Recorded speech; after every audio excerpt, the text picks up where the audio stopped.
Mental health is a crisis. I'm surprised that, I don't know if it's on purpose or not, but people are not calling the mental health issue a crisis. They're calling it an issue. And no, this is a crisis. We have a homelessness crisis. We had a pandemic crisis. We have a mental health crisis. And the same things we were doing with the other crises are the same things we should be doing now, which is throw the kitchen sink at it, throw your mama at it, throw your grandma at it, throw whatever you got to do at it so that we can make sure that we stop the bleeding.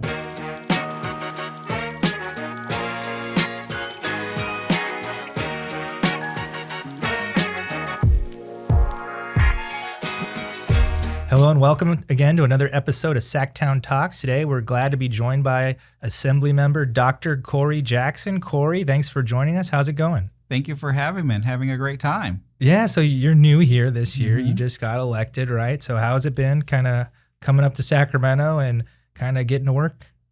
Well, number one, I have been gracious enough to be introduced to so many great colleagues in the legislature.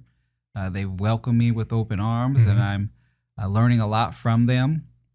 But also, just here to make sure that I'm up for the challenge. And I love the various people I'm able to talk to, the various issues I'm able to tackle and learn about. And so far, I know where the bathrooms are. And I know where the free snacks are, so I'm having the time of my life. Yeah, it looks like you guys got some special cookies yesterday from Josh Lowenthal. Did you get one of those? With I absolutely did. Yeah. Anytime there's a sweet next to me, I'm going to try it. You got, in college, I used to, warn you about the freshman 15.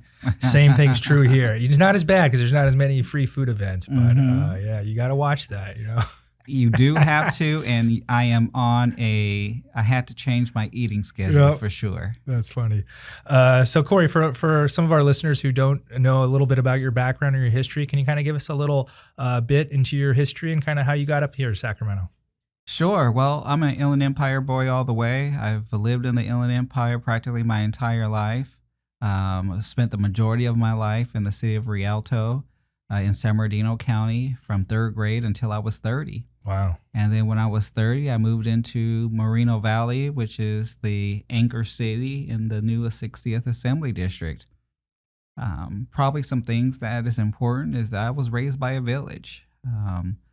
By the time I left for school, my mom was coming in from work. She worked the night shift as a nurse. And then, so as I was leaving, I was raised by a group of people who took me under their wing and showed me there's other possibilities out there besides playing in sports, and set me up to where I am today. Right. I'm a trained social worker, and so I have my master's and my doctorate in social work. I spent the last 10 years of my life founding and building a nonprofit organization called SBX Youth and Family Services, specializing in youth development programs and community development programs. That's pretty awesome. Like, I don't know how often we have someone with your background who comes up here and is actually a member, because, we have so many programs and we give so much money to these programs, but, how many of it actually trickles down and actually have experience, I guess, implementing and kind of dealing with these programs. So that's got to be pretty cool kind of background experience for you now to come up here and kind of see the budget workings or kind of talk about, well, this works, but if maybe we tweak something like this, maybe, this should be done. Can you kind of talk about that in your experience and how it might help you up here? Well, from a unique perspective, not only from the social work lens, but also from the nonprofit lens, when you spend a decade interfacing with people in the community, interfacing with young people and their families, and seeing how they interact with the systems that we fund or don't fund. Right. You begin to understand how policy translate to how things are going, what things are happening on the ground.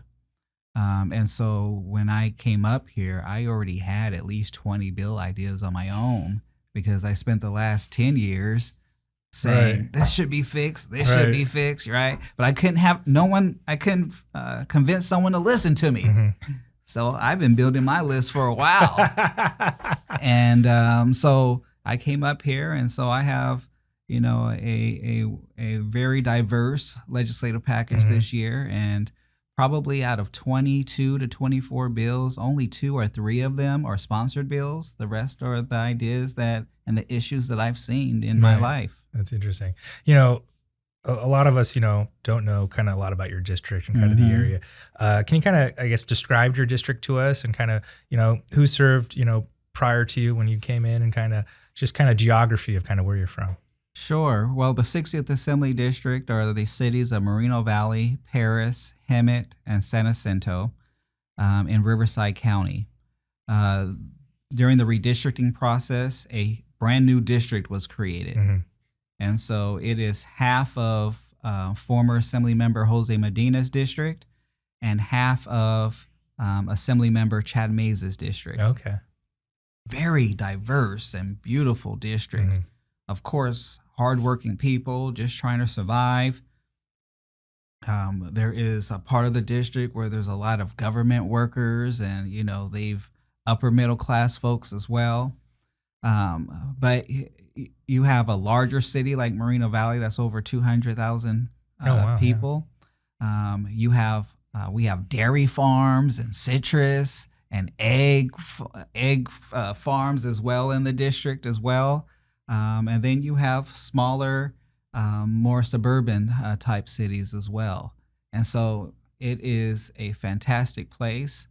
It's also the district with the largest African American population. About 15% of the district is African American. Okay, interesting. As well. And a growing API community, Mm-hmm. especially Filipino community, Samoan, Tongan, right? A growing Muslim community as well. And so I love it. Yeah. I love the diversity, and I love the challenge of meeting the diverse needs of the district. Yeah. You're kind of talking about how you've, always had these kind of bill ideas and you kind of been kind of saving them. Kind of what finally got you to kind of run for assembly and kind of seize this opportunity? Well, I told you that it was hard for me to get people to listen and Right. do the bills. So I said, well, hell, I'll do it myself. Yeah. So, I decided that it was time. Mm. I got my nonprofit to a place where it could be self-sufficient. It has a life of its own.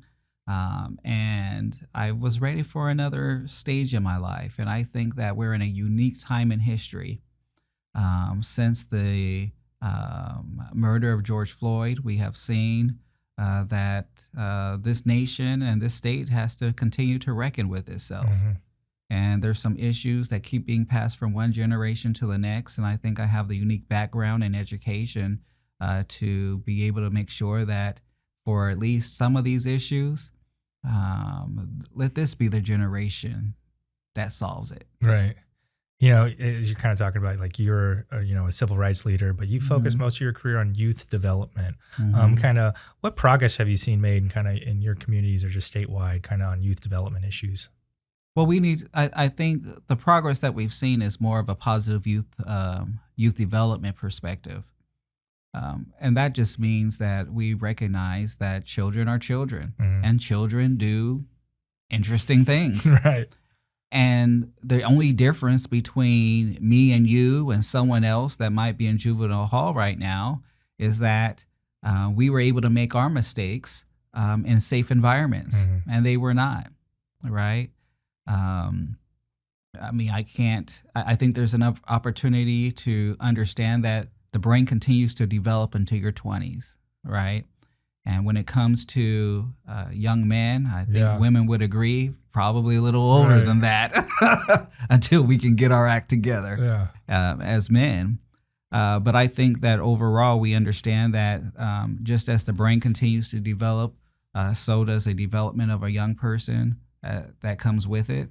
And that we have to make sure that there's more positive ways to correct for bad habits from forming. And there's a more healthier, holistic way on dealing with these things. But punishment is not the answer, right? And so to de-incarcerate our young people, to provide a safety net for our young people in terms of caring adults throughout the community that can help guide them and help them recover from the mistakes that they've made, right? making sure that they live in healthy households and there's plenty of resources for them to tap into. All of those things are youth development practices, positive youth development practices that I tapped into. So my first program that I created was a youth mentoring program in the on school sites. And by the time it was time for me to run for election, some of them were actually voting by then, you know? And so I focused on youth development because, number one, if it wasn't for youth development and me having my own mentor to recruit me into a mentoring program, I wouldn't be here today. Yeah. It's interesting, just talking to some people, and, we have this huge homelessness crisis. Yeah. And a lot of people are noticing that a lot of these people on the streets are very young. Maybe some of the people, you're referring to that maybe didn't get the help they needed. Kind of, I guess in your experience, kind of what do you see that, we're missing out here on the youth that may be contributing to some of this kind of homeless population we're seeing? Well, some of the things, and I'll be actually trying to address some of these things this year in the legislature, is we have to understand that if we catch certain signs now, we can prevent these things from happening in the future, right? We are in a mental health crisis. And this crisis is just as comparable to our homelessness crisis, just as comparable to the pandemic. The amount of people that we're losing due to mental health is astounding, to the point where it's contributing to the cost, not the cost, but the lifespan, the life expectancy of Americans for the first time is shrinking instead of expanding. That's how serious our mental health crisis is. So we need to do a better job in screening for mental health issues. That might start off as anxiety, might start off as mild depression, right? But can lead to even more serious things if it's not addressed early on. Right. And so I think that making sure that young people are supported more on the school site and encouraged to continue to find a way to have upward economic mobility, which is not just education and going to college, but also career development programs, right? Connecting them with mentors and showing them the way on how to build a life, right? Some of us remember learning on how to balance budgets and things like that while we were in school. They don't do that anymore, right? But we need to return to those type of things to create a stronger foundation so it's harder to go into homelessness. So it's harder to develop more serious mental health issues. And so it's harder to even be incarcerated. Right. So, you've been named chair of Human Services. Congratulations. Thank you. Can you kind of talk about what that kind of role means for you and kind of what your goals are for this session? Sure. Well, I was fortunate to be only one of 6 freshmen in the legislature to actually chair a committee. And the speaker thought it would probably be a good idea to have the only social worker in the assembly, at least, to head it, since this is my expertise. Right. And so I was grateful for it. Didn't ask for it, but I'm grateful for it, to be able to look at all the programs that serve the most vulnerable populations in our state. So our disability community, our poor, our foster care children, those who might be facing food scarcity.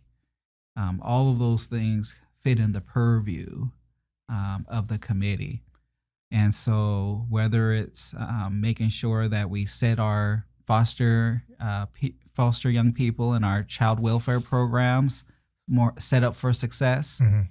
And there's been great champions of that over the years. I want to be able to continue on that work, whether it is our seniors and our aging population in terms of home health services, whether it's making sure that people who are in our CalWorks and CalFresh programs are supported with a well-rounded source of services so that they can begin their own path to upward economic mobility, and in Right. some cases, even breaking the cycles of poverty itself. Those are the purviews of the Human Services Committee. Yeah. Last year we had this big budget windfall, like $100 billion that Those were the good days, Yeah. but then I come up here and they say it's over. Yeah. And, I know you've been around long enough that maybe you remember some of those bad days. Oh, absolutely. Yeah. As we were talking off camera, you said you started kind of in kind of 2010. And I guess that was right after the bad stuff, but right after the Great of the Recession. bad stuff. Yeah. Absolutely. Kind of, I'm sure you've had a chance to look at the budget and maybe talking to some folks, kind of what have you seen in the budget so far? And is there anything that concerns you in regards to kind of some of the, social working things that might be affected? Well, luckily, the core safety net is preserved. Mm-hmm. Some delays in continuing to strengthen it are in the budget right now. But in my case, I look at the budget a little bit differently. And because I remember the Great Recession. Right. And I remember when people were thinking about what has to be cut, what should be preserved, and those type of things. And one thing is clear to me right now. I think we still have, for a so-called slim, lean budget, we have a lot of fat to still trim off as I look more into the budget. We're subsidizing and paying for things that I'm not sure we would say is a priority at the expense of other programs that can literally save lives, that can literally extend the lives of other people. And so I'm looking for a robust conversation. I'm fortunate enough to be on the budget committee as well, to talk about, well, we're not willing to pay for this, but why are we paying for that then? Right. I know how it feels when your paycheck is short and you got a lot of bills coming in. Right. And so the question with this budget isn't whether this is a good program or whether this is a bad program. That's the conversations you can have during more money than you can spend years. In a lean year, you have to have the discussion about not good or bad, but what's more important than another, right? Right. There are some things that are about, whether you eat, right, or whether you have Showtime and HBO, right? There's still some Showtimes and HBO in the budget. Right. And so don't tell me this is a lean year unless you're willing to get rid of that. I think we saw on Twitter a couple of people were upset that some agencies were running Super Bowl commercials. I think we all know what you mean. Absolutely. Absolutely. Kind of like, I guess in your experience, it always seems like, especially, maybe you'll experience this with kind of your bills and your bill packages. It always, there's things you can do that don't cost money, but it always seems like, to really implement some of this stuff, it costs money. I guess, for some of the proposals you have or ideas, are there ways or some ways you think you can do things more efficiently and kind of, deliver a better product to the end goal in a more efficient manner that will be better and serve? Or, do you think it's really necessary that we, expand and spend more? I think there needs to be, we've thrown a lot of money at a lot of things. So we're still not sure whether the things that we're deciding to continue to fund, that's been expansions since the Great Recession, we're not sure yet which ones are which ones are effective or not, right? And so my focus during a lean year, right, is finding out what are the most effective ones so we can do more of that, right, and get rid of the things that were good ideas, good pilots, right? It was a good try. Okay, but the data doesn't show that we should be keeping this. So let's use this so we can put it somewhere else. Those are the things that I'm looking for, that I'm looking at. I'm only finishing up my second month in this job, so I still got a lot more studying to do. Yeah, so we're coming up to the bill introduction deadline. Yeah. Can you kind of talk to us about your kind of bill package and kind of your experience kind of introducing your first bills? Well, I'm having a great time with it. There's about 3 or 4 big buckets that I would put my bills in. From a social justice, social worker perspective. I will have a couple of bills dealing with systemic racism and hate and xenophobia, dealing with, the soul of our state. Then I'll have a bucket that talks about just number one, recognizing that mental health is a crisis. I'm surprised that, I don't know if it's on purpose or not, but people are not calling the mental health issue a crisis. They're calling it an issue. Mm-hmm. And no, this is a crisis. We have a homelessness crisis. We had a pandemic crisis. We have a mental health crisis. And the same things we were doing with the other crises are the same things we should be doing now, which is throw the kitchen sink at it, throw your mama at it, throw your grandma at it, throw whatever you got to do at it so that we can make sure that we stop the bleeding and stabilize the population. Third, childcare, big issue. And in the Inland Empire, air quality is another issue that we need to deal with because we have too many young people, a record number of young people going to the emergency room due to uncontrolled asthma. And while we are the loading dock of the country when it comes to the Inland Empire and the goods movement, there's a lot of harms that have come with that. Yeah. And I think it's time for us to get some relief. Yeah, it's interesting is a lot of people don't think about the Inland Empire being kind of a hub like that. But I get, when you think about it, you have all these boats coming into Long Beach and they bring all these products in from, China and these other countries that, then get shipped all across our own country. And of course, that means a lot of trucks carrying diesel fuel and stuff. Kind of, as you noted, the air quality in your district is very bad. Kind of what are some of the solutions that you think need to be brought there to kind of help clean the air in your district? Well, I think that the bill that I'll be proposing is to expedite the transition of our trucks to more cleaner fuels. We all remember during the pandemic when everyone stopped driving because we had to all stay home. Right. And how clean the air got. Matter of fact, it got so clean. You started to see goats coming out of the mountains. You start to see bears take over. Yeah. You really saw what happens when humans just get out the way. Things get cleaned up. And so about in the Inland Empire, close to 60% of our bare air quality is attributed to diesel. Wow. Right?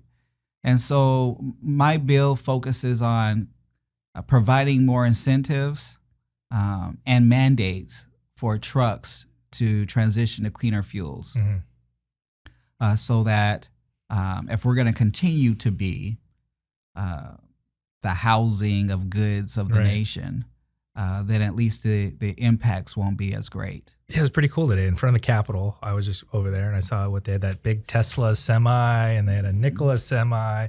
So yeah, they're there, right? We have hydrogen, we have electric trucks. Looks the capabilities there. But yeah, what's the incentive for one of these companies to switch out their diesel rig to one of these new ones?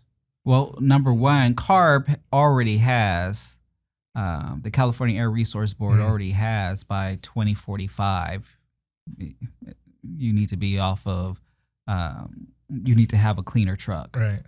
2045. 2045. Okay. And, but what I'm saying is this, you have until 2030 if you want to be on Inland Empire streets.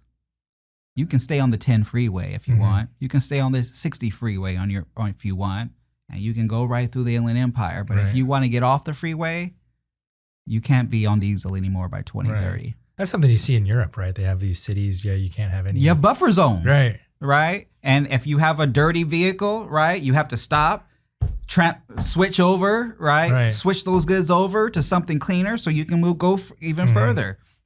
We need to be doing that. Right? Because if not, we're exploiting the people of the Inland Empire so that we can have cushy lives. Right. And so we need to understand when we are not willing to do things, what does that really mean about us as human beings? Right. Somebody pays, right? Yeah. Somebody pays. There's always a price to pay. Housing has been a big issue for a long time. It seems to really be kind of creating a head. Can you kind of talk about housing in your district and kind of the issues there and kind of how to make housing more affordable. Well, I moved into my district because of affordability. Was able to purchase my first home in Moreno Valley in the district. And it was because of the affordability. Mm-hmm. And what year was this? 2011, 2010. So the question, could you afford your same home today that you did well, this is the 12 thing. years ago? Over 2,000 square feet, 4-bedroom, 2-story in a homeowners association with a pool and a jacuzzi. Yeah, sounded pretty nice. $250,000. In 2011. In 2011. Yeah. That's about a $600,000 house now. Right? So the question becomes this. The Inland Empire has always been known as the last stop of affordability. Mm-hmm. After that, you're going to have to leave the state. Yeah, what's the next town? Yeah. Right? Right now you have Coachella after that. And then that's more expensive, right? That's more expensive festival now, right? Yeah. So you go there, and then after that, it used to be Blythe, but they're shutting down that prison. Are they? Oh, yeah. Wow, out in the desert. They're shutting down that prison, and then after that, what's that? Arizona. Bullhead City, right? Arizona. Yeah. So you have to go to Arizona. That's the next step. So if we don't get it right now, future generations, and when I mean by future, I just mean the next generation. People in high school right now cannot afford to buy a house in their own community. How far is your house to Arizona? It is 4 hours away. Oh, so it's so pretty far. Wow. 4 hours away. How long did it take you to drive across your district from one end to the other? 45 minutes to an hour. Not too big. Yeah. 45 minutes to an hour. So not too bad. But overall, what's important to understand is that I'm a first generation Californian. Mm-hmm. My mom from Texas, my dad from Mississippi, a part of one of the great Black migrations to South Central LA. They don't call it South Central anymore, but they met in high school, and then they moved us out of LA to the Inland Empire. We're part of that migration pattern for African Americans. Mm-hmm. And unfortunately, I'm the first Californian, first generation Californian, but the way things are going, I might also be the last generation too. Right? I mean, that's how horrible our cost of living has become now. So where else is there to go? Right? Where else is to go for a family who's only making $50,000, $60,000 a year? And so I think this is a big moral question, which is why my first bill was AB 11, to create a commission on how to make California affordable again. How did you get one of the top 20 bills? Was it hard to get AB 11? No, not really. I mean, you just have to come in understanding what you want. Yeah. You wanted 11 specifically? No. I didn't want 11 specifically, but on the day that I was sworn in, I made sure I had a bill to introduce. And I wanted to make sure that my first bill represented the struggles of everyday people and making sure that they understand that the legislature sees them, hears their struggle. And one statement that I've always made since the campaign is, it's not okay for you just to survive. You deserve to thrive. And too many Californians are just surviving right now. And it's not okay. Yeah, keeping our head down. You know, it's interesting. We just had this huge, they release the unemployment numbers every month. We just had this huge spike in people getting jobs. Like they added 500,000. They only thought we were going to add 150,000. And I was kind of wondering, how many of these people are like just like not employed before and getting new jobs, or how many of these people are like getting second jobs and third jobs just to afford to live? But not only that, how many people were out of the market, right? But then because after a while they stopped counting you, right? And then going back into the market. Right. I appreciate this new generation. They're not just going to accept any job anymore. Right. They're saying, if you ain't going to pay me right, if you ain't going to treat me right, a lot of them are saying, if I can't work from home, then I don't want no job, right? Which has caused people to understand the value of workers, right? And so I think that overall, it's just a testament that people are willing to work.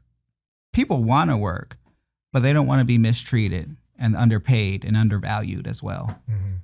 No, that's well put. So, kind of you're new up here in Sacramento. Kind of, who's your desk mate and kind of where are you sitting on the assembly floor? Well, interesting enough, my seatmate is the speaker. Oh, wow. And Is that a good thing? Are you in like the bad boys corner or no? How often is Anthony in his desk? I'm not going to answer every question you ask me. It was a nice try, though. But one thing I'll say this. The speaker has been very good to me. Yeah. And I think people don't appreciate enough the thought that he puts into every decision that he makes. Mm-hmm. The level of humility he has for himself. And how much he's willing to invest in people who are willing to work hard in this job, right? Mm-hmm. And so I'm eternally grateful for the support he's given me to be able to hit the ground running. And I appreciate him saying that he's willing to sit with me every day if he had to.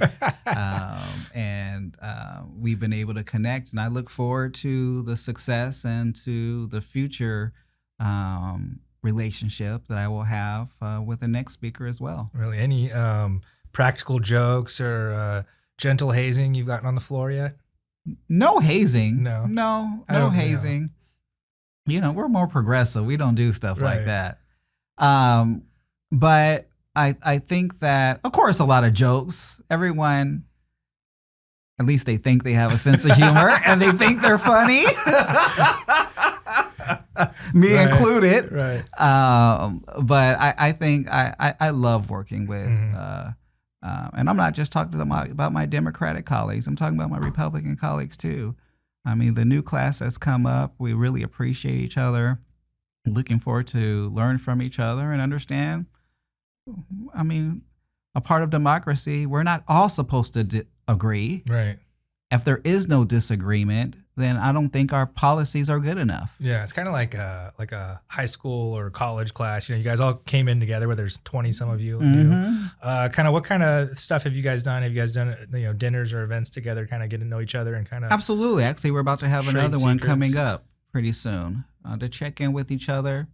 And I think the biggest question for this incoming class, because there will not be, since the speakers class, we're the biggest class that there's ever been since the speakers class. And so I think our big question for our time up here is, are we okay with how Sacramento is run? Are we okay with the culture? Are we okay with the practices and traditions? Because whether good or bad, it's a reflection of us as a new class, right? And so those are the questions that I continue to bring up with my colleagues, and we have discussions about. Let's figure out how this place works first, right? But then we need to come together and say, are we okay with that? Yeah, it's kind of interesting because you guys are coming in, you're new, and we're kind of coming into this kind of new period, right? We've had a 2-year reset with COVID and everything, and things are trying to go back to normal. The question is, should they?